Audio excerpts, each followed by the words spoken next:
Hey everybody, welcome to another edition of Average Joe's. Guess what? This week we're making our own pastrami and corned beef from a full brisket. It's going to be a lot of fun. We're going to learn some things together, and I think the product's going to be delicious. So come with me and I'll show you how. Oh man.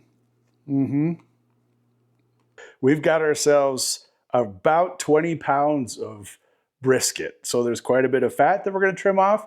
We're going to divide the point and the flat, which should be right about here. And we're going to turn the point into a corned beef, and we're going to turn the flat, the fattier piece, into a pastrami. So both of those are going to get cured. So before we start slicing this up, we're going to mix up our curing brine.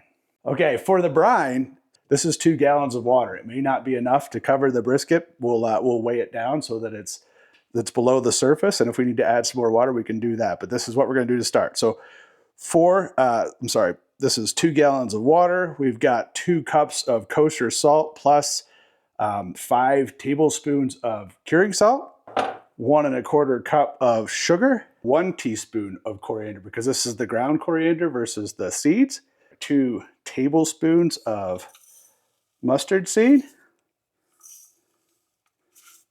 4 tablespoons of pickling spice, 1 teaspoon of cloves, whole cloves. We're going to go 2 tablespoons. And we're just going to let that simmer. It doesn't need to come to a boil. Stir it up really good, and it's going to be ready to go. Okay, so what we're going to do is just trim this bad boy up. So there's quite a bit of fat on both sides. We're going to try to get that out. And once we do, we're going to go ahead and remove the flat portion from the point. The flat will become the corned beef, and the point will become the pastrami. We're going to cure them both together. So here I go. I'm just going to start trimming some of this fat off.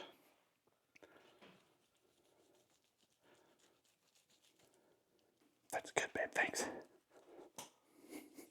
So what I'm going to do is follow this line of fat around both sides and just start working this back.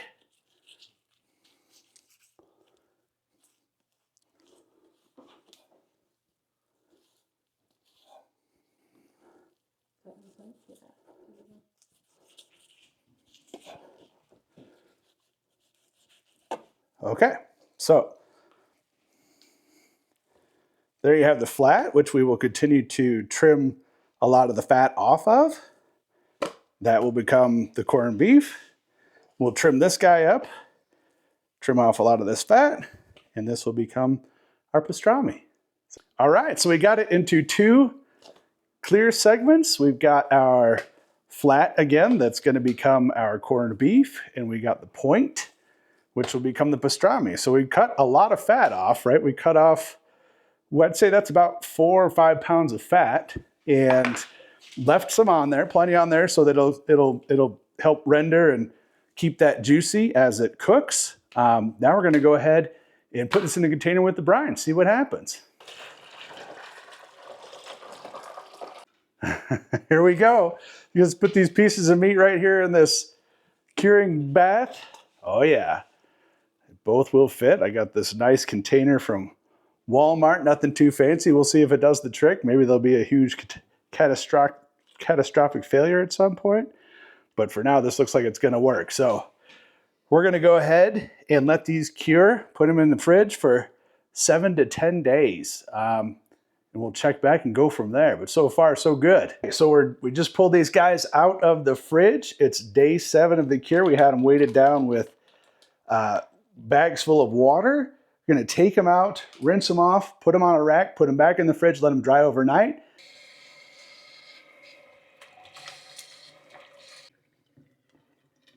All right, so we had the meat sitting overnight in the fridge, uncovered to help dry out. We've got the corned beef and we've got the pastrami.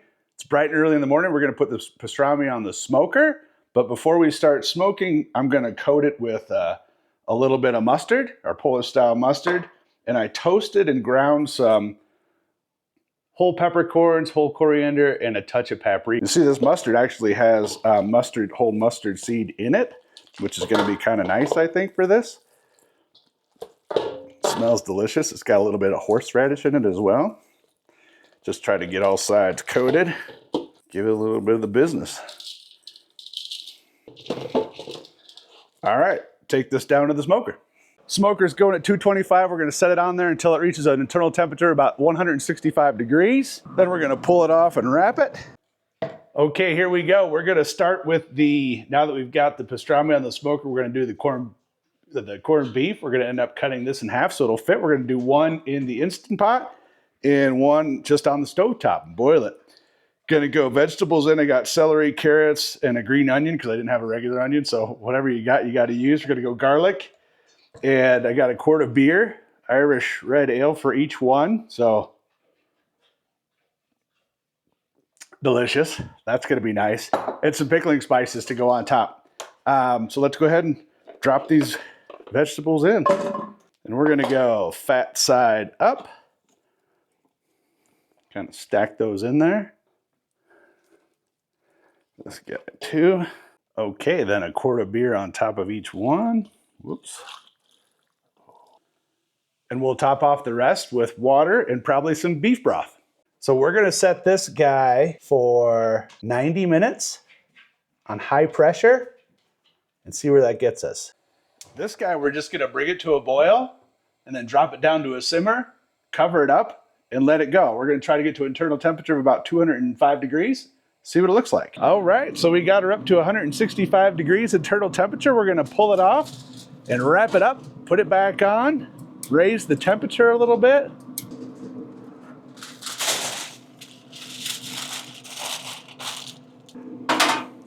We'll come back when that's 205. Okay, this guy in the Instapot was 90 minutes. We're gonna wrap it up and tent it for at least an hour before we cut into it and see what's going on. Okie doke. So we've been resting tented for about an hour. So we found the grain here. Just give it a slice. I think it's gonna be pretty good. Seems pretty nice and tender. Yeah, it's got full pull apart. Oh man.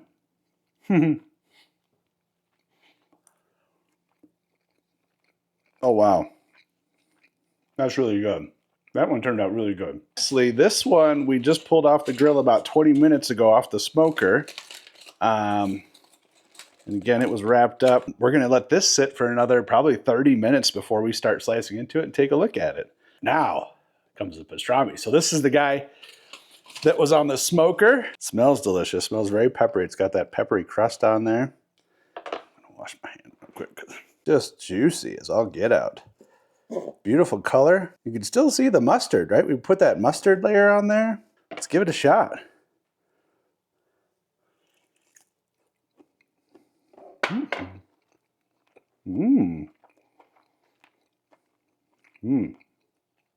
It tastes like pastrami. It's got the peppery flavor. It's got a good level of salt and a little bit of smoke for how long it was on there. Just quite a little bit of smoke and a little bit of that mustard still there.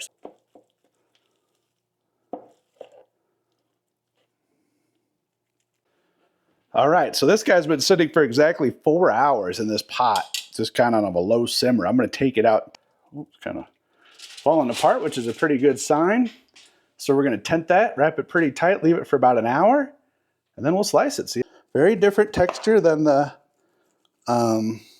Instant Pot. Kind of shreds, as opposed to slices. It's wanting to shred. Let's give this a try though.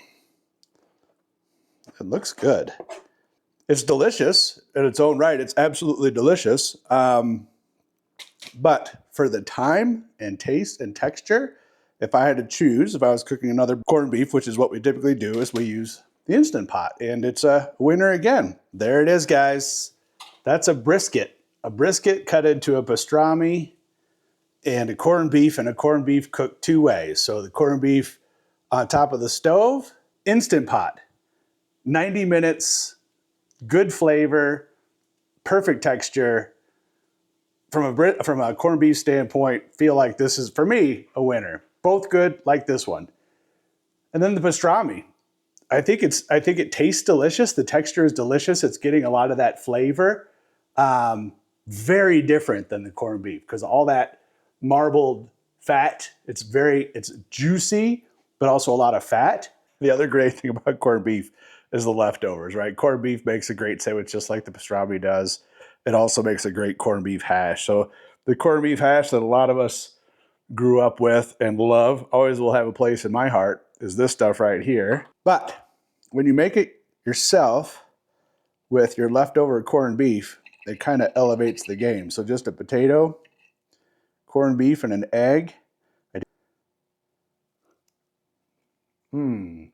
So much more flavor. That corned beef just comes through. It's delicious. You taste all the seasonings that went into the cure and the cooking.